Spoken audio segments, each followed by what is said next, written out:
8,000 nġabru f'donazzjonijiet mill-ewwel edizzjoni ta' A Night at the Palace, kunċert li sar fil-Palazz tal-Girgenti taħt il-patroċinju tal-Prim Ministru Robert Abela u martu s-Sinjura Lidja Abela. Id-donazzjonijiet qasmu bejn għaqdiet li jaħdmu favur id-drittijiet tal-annimali. Fosthom Association of Carers for Stray and Abandoned Felines, SPCA, Noah's Ark, Gozo SPCA, Stray Animal Support Group, Animal Care Malta, RMG Horse Rescue, National Cat Society, Island Sanctuary, Association Abandoned Animals, Animal Guardians Malta. Din id-donazzjoni tfisser ħafna x'l nies għandna ħafna klip xinejnu ġifieri kemm ġewwa s-santwarju kemm bħala Neutering Campaign u tfisser ukoll ħafna illi s-Sinjura Abela qiegħda tagħti din l-importanza lejn l-annimali għax l-annimali huwa ħaqhom importanza fis-soċjetà tagħna, allura huwa ġest sabiħ immens. Fil-preżentazzjoni tad-donazzjonijiet mart il-Prim Ministru Dr. Lidja Abela irringrazzjat lill-Orkestra Filarmonika ta' Malta għat-twaqqif ta' dan l-avveniment mużikali memorabbli.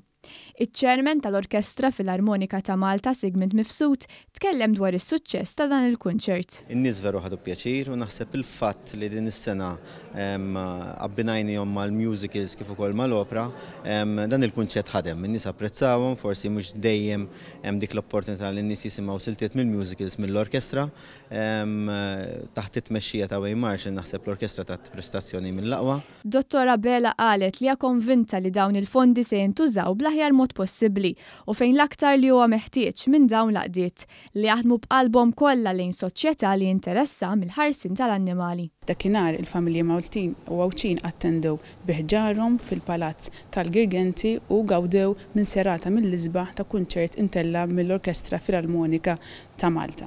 Id-dħul kien bxejn imma dawk li attendew ingħataw donazzjoni u d-donazzjoni ġeneruża li ġbarna dakinhar kienet tammonta għal kważi 8,000 euro. Grazzi għal donazzjonijiet li ġbarna, grazzi għal ġenerożità tagħkom u nħares il qudiem biex is-sena d-dieħla jerġa' jittella kunċert A Night at the Palace bris l-organizzazzjonijiet tal-annimali.